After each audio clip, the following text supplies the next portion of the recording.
unos minutos. Ya está con nosotros el expresidente Francisco Sagasti. ¿Cómo le va, presidente? Bienvenido. Buenas noches. Muchas gracias, Jaime. Buenas noches y a todos los oyentes de RPP. Hace un año exactamente usted se inoculaba, usted se vacunaba en el hospital de policía, si mal no recuerdo, o en el hospital militar, ¿no? Correcto. Y claro, ese fue un momento que se escribió en la historia como el inicio de algo que muchos anhelábamos. Poca gente privilegiada pudo irse, qué sé yo, a los Estados Unidos, ¿no? Hubo todo un movimiento ahí de gente que se iba a vacunar. Sí, algunos.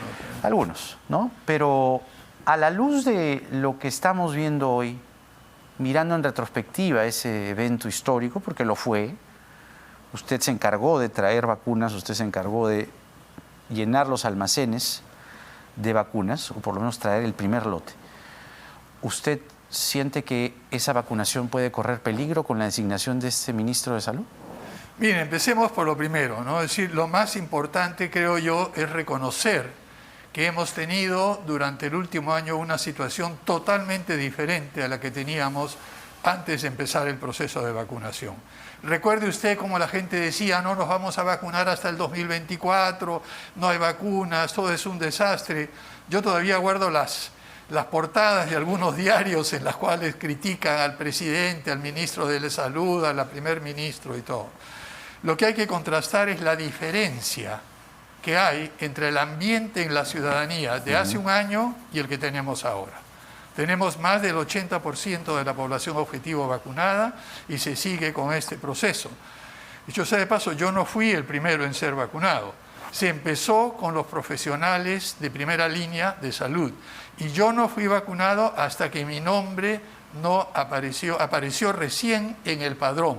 Y eso fue a las 5 o 6 de la tarde después de una resolución directoral. Venía además usted del vacunagate, digamos, traía, ¿no? La cronología, traía a Vizcarra, recién la señora había Bassetti y empezado todo lo demás. a verse ese tema. Recordemos, estamos hablando del 9 de febrero, todo esto estalló antes, pero luego se amplió la semana siguiente. Lo importante es que a mí me vacunó la señora Liz Gómez Quispe. Esta es una señora que a lo largo de muchísimos años en toda la Sierra Sur del Perú y en la Sierra Central ha estado vacunando, yendo a estos lugares más apartados. Y lo importante es destacar la labor sacrificada del personal de salud y por eso, si quiere decir algo, me siento satisfecho, es porque logramos por lo menos empezar con el 1.000.000 de dosis que se aplicó a los 500.000 miembros del padrón unificado de servidores de salud que estaban en primera línea. Lo que sucedió después ha sido sumamente interesante porque después de esa primera llegada de vacunas, que llegaron primero 300.000, y sabiendo que había algunas dificultades para que lleguen los otros 700.000, hicimos una presión internacional muy intensa por diferentes canales que logró que el gobierno chino permitiera a Sinopharm exportar estas 700.000 dosis adicionales, parte del contrato. Posteriormente tuvimos el contrato con Pfizer, que fue muy complejo de negociar porque había oposición y había algunas limitaciones, algunas estipulaciones en el borrador del contrato que parecían inaceptables. ¿Cuál era la más inaceptable? La más inaceptable era una demanda, pero sin límite, por cualquier efecto negativo que pudiera tener, ¿no? Un efecto negativo que pudiera tener la vacuna. El gobierno se hacía responsable por cualquier monto y el laboratorio no lo tenía que hacer. Dicho sea de paso, eso no fue un problema del Perú. Argentina, en el Congreso, pasó una ley especial para poder firmar el contrato en esas condiciones y hay otros países que lo hicieron. Lo que hicimos nosotros, gracias al trabajo en equipo del Ministerio de Economía y Finanzas, del Ministerio de Salud, del Ministerio de Relaciones Exteriores, nuestros embajadores en varios lugares, la presidenta del Consejo de Ministros y la labor que me tocó a mí en orientar eso, fue lograr cambiar el tenor del contrato de la manera que venía, que se consideraba lesiva a los intereses de muchos países, y poner una fórmula que era aceptable tanto para el Perú y para muchos otros países y también para la compañía. Lo que esto hizo, mire Jaime, una vez que se logró pasar ese primer escollo, vino una avalancha de vacunas de Pfizer. ¿Por qué? Porque se había abonado el terreno a través de trabajos, de discusiones con ellos, y porque Pfizer le tenía muy buena voluntad a Perú. Recordemos que el Perú fue uno de los países en los cuales la vacuna contra el neumococo se realizaron los ensayos clínicos.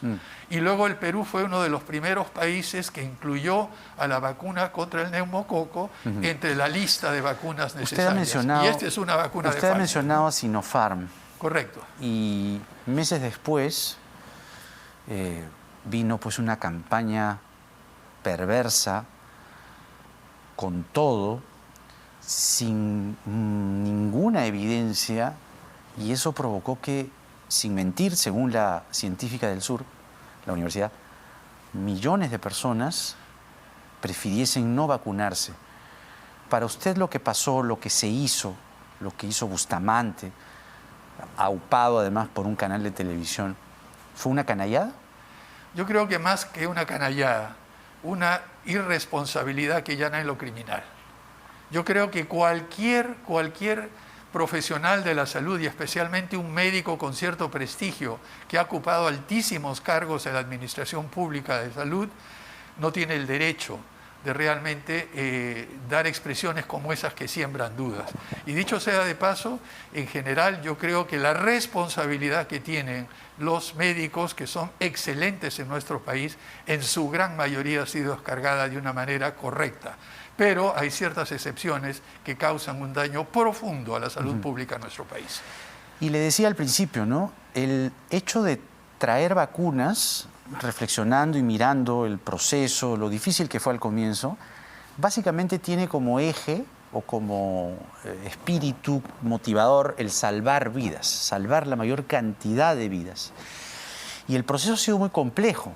La transición entre su gobierno y el del presidente Castillo, además que fue muy corta, preocupó al principio porque decían, bueno, ya se venía conduciendo de esta forma con el ministro Ugarte, con el presidente Sagasti, viene ahora el señor Ceballos, y bueno, y resulta que el señor Ceballos cogió un estilo y un ritmo de vacunación que ya se había implementado en su gobierno y que hoy, como le decía al comienzo, con la designación del ministro Condori, mucha gente está asustada, mucha gente está preocupada por los antecedentes de este señor. ¿Usted también está preocupado? Mira, yo creo que no solamente yo, estamos preocupados todos los ciudadanos que tenemos un mínimo de información sobre lo que se requiere para dirigir un ministerio tan complejo como el Ministerio de Salud en una situación tan difícil como la que nos encontramos. Lo que hizo el ministro Ceballos, analizó, miró, y lo que hizo fue profundizar lo que ya estábamos nosotros haciendo y habíamos planificado. Dicho sea de paso, nosotros aplicamos todas las vacunas, el 100% de las vacunas que nos llegaron, y hasta el 28 de julio nos había llegado suficientes vacunas para el 18% de la población. Habíamos dejado el calendario para todo el resto y el ministro Ceballos realmente tomó eso, lo empujó, lo aceleró y también lo llevó a las zonas más apartadas, y eso hay que reconocerlo. Ahora, sí preocupa de sobremanera que una persona con los antecedentes que se han mencionado, promotor de productos fraudulentos, que ya sabemos que son productos bamba, para llamarlo en criollo, como esta agua arracimada, que podría ser, alguien me dijo, el equivalente de la agüita destilada. No sé, yo creo que la agüita destilada es peor que el agua arracimada, pero igual preocupa en un ministro de Salud. Además de eso, él ha planteado el uso de medicinas, de productos médicos de dudosa efectividad, que no están comprobados. Además de eso, tiene algunas acusaciones, y lo último que ha salido, que me ha sorprendido, que ejerce una especialidad que aparentemente no es la suya. Entonces, todo esto en conjunto crea una situación preocupante en un momento en el cual estamos empezando, gracias al trabajo que continuó el ministro Ceballos, la vacunación para los niños que van a ir al colegio. Cualquier cambio, cualquier bache, cualquier cosa que se diga, como hemos escuchado, hay otras enfermedades, el COVID no es tan importante, y que haga que se retrase el proceso de vacunación, que no le presten tanta importancia, yo creo que es una responsabilidad suprema. Además, cuando se había anunciado la cuarta dosis. el día en el que Ceballos anuncia la cuarta dosis, lo cambian. Bueno, mire, lo que está sucediendo en otras partes yo estoy siguiendo muy en detalle. Una de las razones por las cuales tuvimos éxito, Jaime, y creo que lo hemos hablado anteriormente, es que no solo trabajamos en equipo, incluyendo a nuestros embajadores en diferentes lugares que nos daban información, sino que leíamos todo lo que sucedía en el mundo sobre el tema de la pandemia, el COVID, las variantes. Ahora estamos en un periodo relativamente de calma, en el sentido que la Omicron no es tan peligrosa, a pesar de que es muchísimo más contagiosa. No es tan letal, pero es sumamente contagiosa. Exacto. La gran duda y el signo de interrogación es si esta será la última variante que vamos a experimentar. Me temo que no. Bueno, hay puntos de vista distintos. Una cosa es enfrentar una nueva variante teniendo al 80% de la población con 2 dosis y alrededor del 40-50% de la población vulnerable con la tercera dosis, y otro es hacerlo como estábamos en enero del año pasado. Ahora tenemos más herramientas, pero no hay que bajar la guardia, de ninguna manera. Ahora que estamos a 6 meses del nuevo gobierno, creo que sí resulta importante que nos cuente cómo fue esa primera reunión con el presidente Castillo cuando comenzó la transferencia. Usted dice que la transferencia solo duró 6 días. Correcto. ¿Hablaron de la vacunación? Supongo que sí. Y cuando la hablaron, ¿qué compromisos asumió el presidente Castillo, si los asumió con usted, o qué le dijo respecto a la vacunación? Mire, el presidente Castillo no tiene que asumir un compromiso conmigo. Yo ya estaba de salida. Con el país. No, lo que hice es explicarle muy rápidamente. Recuerde, la primera visita fue una visita protocolar en Palacio. Allí tuvimos nosotros alrededor de unos 20-25 minutos los dos solos en uno de los despachos, conversando. Ahí lo único que le dije, y debe recordarlo, es que una cosa era ser un exitoso dirigente sindical, un dirigente sindical que había logrado algunos éxitos parciales, no totalmente, claro. Y otra cosa es ser presidente de la República. En cierta manera lo que le dije es, mire, una cosa es estar de este lado de la mesa, exigiendo, planteando, pidiendo, como tiene que hacer un buen dirigente sindical. Y otra cosa es estar al otro lado de la mesa, en la cual no escucha la demanda solamente de este dirigente sindical, sino de todo el país. ¿Usted le dijo eso? Eso es lo que le dije. ¿Y qué le dijo tiene que Castillo? dar es un cambio de manera de ver las cosas. Él me dijo muchas gracias, se nos acabó el tiempo, y luego en un desayuno que tuvimos en mi casa un par de días después, ahí sí pasé aproximadamente una media hora, porque no tenía tiempo, explicándole los detalles del proceso de vacunación y la importancia de continuar con él. ¿Y qué impresión le dejó en esa reunión? Impresión de una persona, miren, muy poco, es un poco difícil hacerse una impresión de alguien simplemente en una o dos veces, una persona sencilla, amable. La primera impresión dicen que es sí, la que con cuenta. sentido del humor, me pareció una persona razonable. Es decir, realmente a mí lo que me preocupaba no era tanto lo que me parecía a mí o no, sino cuáles eran sus principales planteamientos y puntos de vista. Y yo creo que estamos en una situación un poquito complicada. Mire, Jaime. ¿Es usted generoso cuando dice poquito? El presidente tiene ya 6 meses en el cargo. Yo creo que es un tiempo suficiente para un proceso de aprendizaje. Ya ha pasado por 4 gabinetes.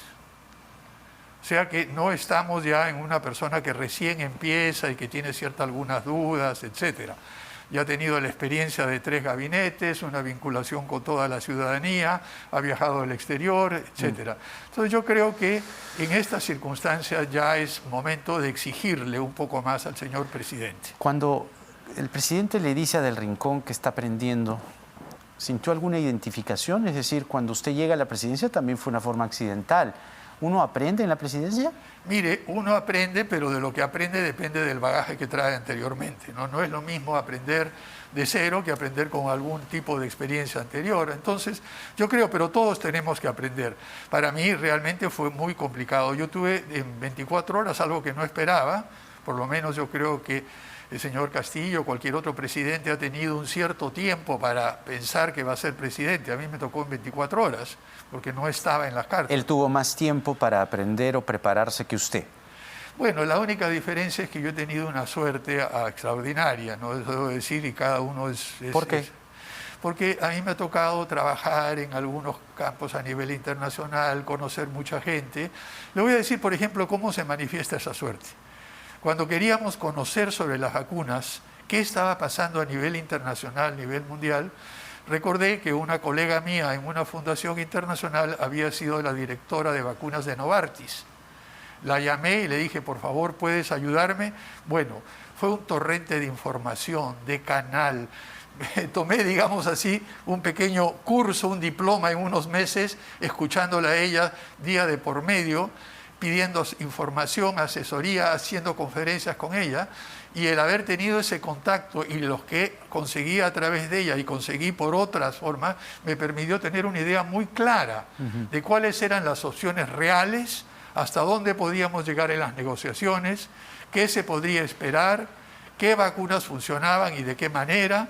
Y todo eso ayudó, especialmente con la labor que tuvimos de nuestros embajadores en Beijing, el embajador en Washington, el embajador en Londres, la embajadora en Ginebra, el embajador en Bruselas, más los funcionarios de la Cancillería, los funcionarios del Ministerio de Economía y Finanzas, de la Presidencia del Consejo de Ministros y del Ministerio de Salud, juntar toda esa información y tomar las decisiones que nos permitieron pasar de 0 a 78 millones de dosis para el 2021.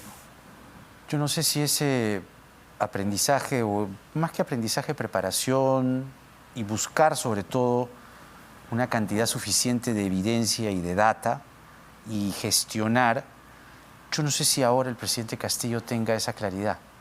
¿Le pasa lo mismo? Yo creo que no sé, eso es una cosa que la hay impresión, que digo.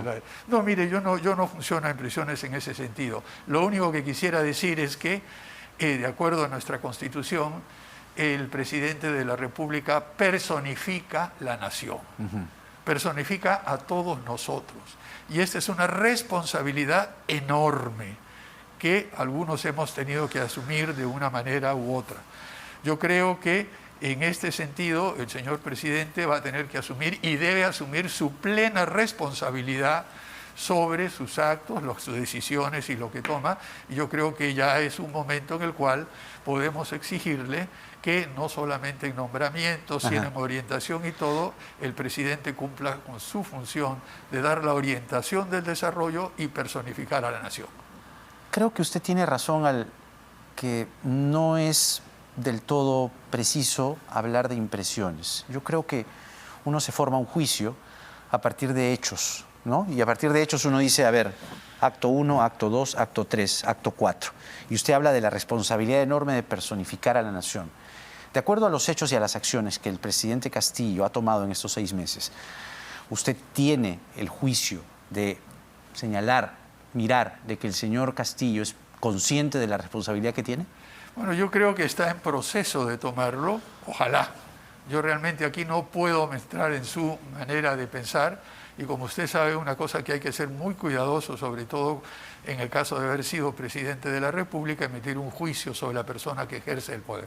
Yo lo que confío es que, de acuerdo a la Constitución, la responsabilidad que tiene de conducir al país, no en función de interés de un grupo, de otro grupo, de mantener un cierto equilibrio, sino claro en términos del beneficio que significa para el país las acciones que tome, las personas que designe, que recapacite y tome conciencia de la enorme responsabilidad que tiene que descargar. Y eso es lo que creo que todos le podemos exigir al señor presidente. Usted, en su breve mandato, porque no fue un mandato regular de 5 años, estuvo permanentemente hostilizado por el Congreso y además la figura de poder removerlo, cosa que estaba como una espada de Damocles, ¿no?, en todo momento frente a usted, era mucho más numéricamente sencilla, porque usted era presidente del Congreso encargado de la presidencia de la República, entonces a usted simplemente lo podían censurar. En el caso de Castillo hay una permanente intención por vacarlo, desde el día 1. Y claro, uno decía, bueno, hay que mirar, uno no puede, digamos, tomar una decisión así, era una percepción gruesa. Pero hoy la herramienta de la vacancia presidencial suena con mayor fuerza. Su bancada, es decir, la bancada de su partido, el Partido Morado, ha planteado, por ejemplo, agregar una causal más en el artículo 117 de la Constitución para que un presidente pueda ser suspendido si es investigado por actos de corrupción. ¿Respalda usted la propuesta de Susel Paredes? Mire, yo no estoy en este momento en una función activa en el partido. No estoy participando. ¿A pedir licencia? Voy a tener, no, es que no he tenido, es que no se ha dado ninguna. Se acaban de tener elecciones, se está recomponiendo el partido. O sea que no he tenido un contacto con los miembros del partido, así es que no podría decirle cuáles han sido las razones, las ideas que están detrás de este tipo de planteamiento, ¿no? Yo creo que tenemos que ver las cosas con cierta calma. Mire, usted ha mencionado el periodo en el cual yo estaba de presidente. Tuvimos 2 mociones de censura a la presidencia que llegaron al Pleno, 3 más que no llegaron al Pleno. Sin embargo, durante todo ese tiempo recibí a los congresistas de todas las tiendas. Solamente hay 2 jefes de partidos, presidentes de partidos, que no pudieron visitarme. Uno de ellos porque no quiso y el otro porque tenía un impedimento legal que si llegaba a Palacio de Gobierno se exponía a ciertos problemas. Pero lo que se hizo y lo que hice es conversar con todos, conversar con la presidenta del Congreso y la mesa directiva, enrumbar las cosas, y cuando, eso sí, hubo una falta de respeto, hubo hipocresía y mentiras por parte de algún congresista, salí claramente a aclarar la situación. Entonces, yo lo único que puedo responderle es por la forma en la cual he actuado, con transparencia, recibiendo a todos, invitando a congresistas a almorzar, a discutir, y visitando a todas las regiones, la señora presidenta del Consejo de Ministros invitaba a todos los parlamentarios y gobernadores de las diferentes regiones y yo me acercaba a saludarlos. Lo que quiero decirle con esto es, cuando uno se toma en serio la idea de que el presidente de la República personifica a la nación, tiene que abrirse y dialogar con las personas incluso que no están de acuerdo con él, que tienen puntos de vista o hasta que quieren sacarlo del cargo. Es parte del trabajo y eso creo que es lo que hay que hacer. Y es que ese Congreso que usted tuvo al frente, hostil, ¿no?, defensor en muchos casos y muchas bancadas de mafias, del transporte informal, que ahora siguen, ¿no?, también defendieron la educación informal. Y hoy el Congreso, este Congreso, que ha tomado la posta de esas pretensiones, ha descabezado SUNEDU. Pero no solamente eso, sino que han señalado al Partido Morado, la rectora de San Marcos lo ha señalado usted, de haber copado SUNEDU, de que en SUNEDU se ponía y se conformaba el Consejo Directivo a dedo, SUNEDU morado o del Partido Morado. ¿Usted qué tiene que responder? Cree el ladrón que todos son de su condición. Lo que ha dicho un ex candidato presidencial y lo que han dicho muchas personas de esa calaña, porque no hay otra forma de describirlo, es lo que ellos tienen en mente. Nos están advirtiendo que llegar al poder, eso es lo que van a hacer ellos. No entra en su mente ni les conciben de que personas con 50 años de trayectoria nacional e internacional plenamente reconocida, no solo yo, sino mis colegas en el comité de selección, podamos trabajar ad honorem, limpiamente, por la satisfacción del deber cumplido y escogiendo a las mejores personas, siguiendo estrictamente todos los procedimientos. Como no han estado acostumbrados a hacer eso, ni quieren hacerlo en el futuro, la única manera de justificar sus, digamos, pretensiones absurdas que van a hacer retroceder a la educación superior en el Perú es acusando sin la más mínima prueba, buscando asociaciones totalmente fantasiosas y teorías de la conspiración que solo están en su mente y en su práctica y no conciben de que pueden haber personas decentes, honestas, que trabajan pensando en el bien común. Y eso es una de las cosas que tenemos que instalar en nuestro país de una vez por todas. ¿Han triunfado las mafias de la educación informal? Hasta el momento no han triunfado del todo. Lo que habría que esperar es que la mesa directiva del Congreso no programe la segunda votación y que esto pase al sueño de los Difícil, justos. ¿no? O si no, pedir algo que es realmente necesario, que la mayoría del Congreso rechace en segunda votación esta Eso parece más difícil. ¿Sabe qué parece o debería ocurrir? Es que el gobierno la observe. Bueno, eso es ya por lo menos, ¿no? Ya además de eso se ha planteado de manera preventiva la posibilidad de recurrir al Tribunal Constitucional.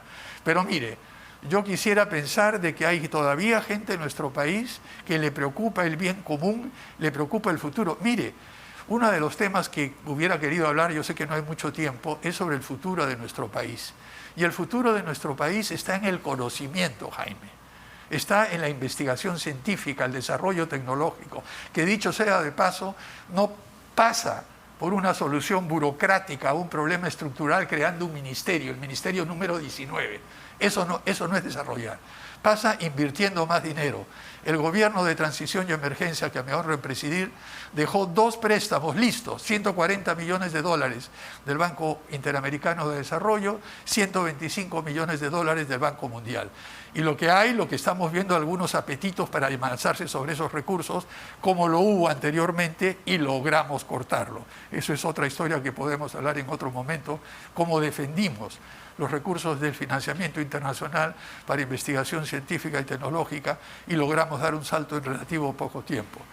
Lo importante es que en momentos en los cuales el mundo está transitando hacia la sociedad del conocimiento, en que la investigación científica, el desarrollo tecnológico y sobre nuestros recursos naturales, debiéramos estar invirtiendo enormes cantidades de dinero para formar cientos de PhDs del más alto nivel para que estudien toda la hermosa y extraordinaria biodiversidad que tenemos. Yo creo que usted tiene toda la razón. El problema es que estamos yendo en sentido contrario, estamos yendo hacia el embrutecimiento, estamos yendo a la improvisación, estamos yendo a la informalidad, se están defendiendo mafias de la educación informal, del transporte informal. Aquí se hace lo que bien se pueda y el presidente da la sensación de que solamente está defendiendo su puesto y pagando cuotas a cambio de la salud pública, nombrando a este ministro de salud. Entonces realmente estamos muy mal. Bueno, mire, aquellos que somos un poco más viejos, hemos visto al Perú subir y bajar, ¿Pero usted había vivido este abismo? ¿Usted había vivido un abismo así? Mire, este abismo no, pero sí viví el terrorismo. Yo también. Viví la hiperinflación, sí viví la pobreza generalizada, sí viví tener una presión tributaria del 5% del producto. Sí vivimos el shock terrible que hubo que tener. Así es. Sí, yo lo que tengo la esperanza y la fe es que algunas de estas personas en el Congreso que de alguna manera u otra, de forma despistada o por otras cosas que no han querido ver cuáles... Intereses. Bueno, ¿no? O interés, pero creo que son los mismos intereses que querían vacarlo a usted. Bueno, pero lo que hay que pensar es bien, no lo lograron hacer. No lograron vacarme y gracias a eso creo que no es a mí, sino al gobierno que me tocó liderar y a todo el extraordinario equipo de ministros y ministras que tuvimos, casi paritario. Ahora solo hay 3 mujeres. Con eso logramos hacer, o sea que no se salieron con la suya aquellas fuerzas que usted dice. Entonces yo tengo no solamente la fe, así la fe del carbonero, no, sino he visto lo suficiente como para tener el convencimiento de que llegamos a un punto crítico, la ciudadanía, los congresistas, las personas reflexionan.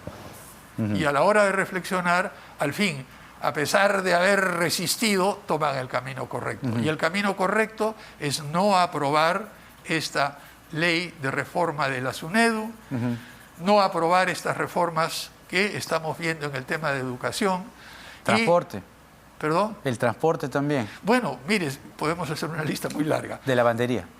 En fin, pero lo importante es que vamos lucha por lucha, vamos tema por tema, y lo más importante, y esa es la exhortación que usted me acaba de escuchar y las televidentes, yo creo que el presidente tiene que asumir su plena responsabilidad como personificador de la nación, como jefe de Estado, y mirar con una visión mucho más amplia el futuro de nuestro país y tomar las decisiones correctas, evitando estos errores en designaciones. Y si él no logra dar la talla, y si él no asume esa responsabilidad, ¿cabe pensar en un escenario de destitución o no? Mire, yo no trabajo especialmente en la condición que me encuentro en ese supuesto. Usted recuerda esa vieja broma que decía que si mi abuelita tuviera ruedas sería bicicleta, ¿no?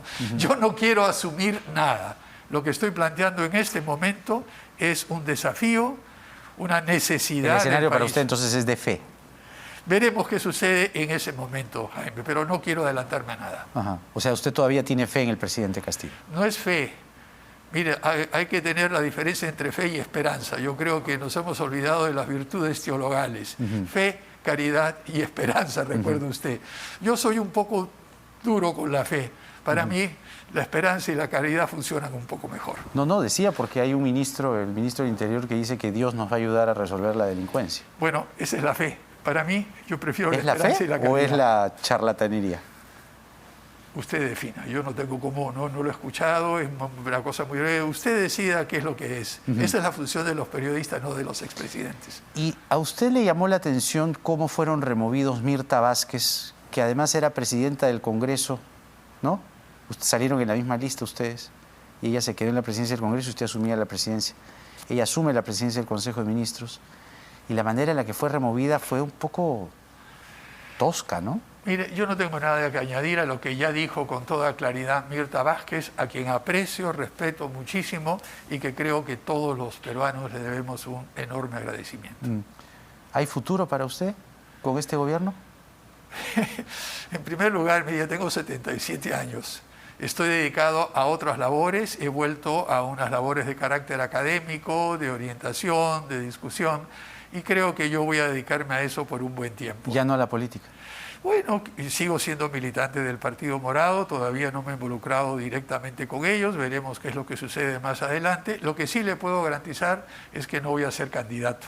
Ya eso ¿A nada? A nada, de repente, pues si en algún momento decido meterme a ser presidente del Club Deportivo Municipal, del cual era hincha hace muchos años, de repente me lanzo a eso. A lo mucho que usted podría lanzarse es a presidente del MUNI, dice, ni siquiera al Congreso. Mire, vamos a ver qué es lo que sucede, pero yo no me veo en una carrera electoral en este momento. Menos a la presidencia. A la presidencia de ninguna manera. Francisco Sagasti ha sido presidente de la República del Gobierno de Transición y Emergencia y ha estado con nosotros. Muchas gracias, Muchas presidente, gracias, por esta Jaime, y a entrevista. todos los oyentes de RPP. Además, recordando un momento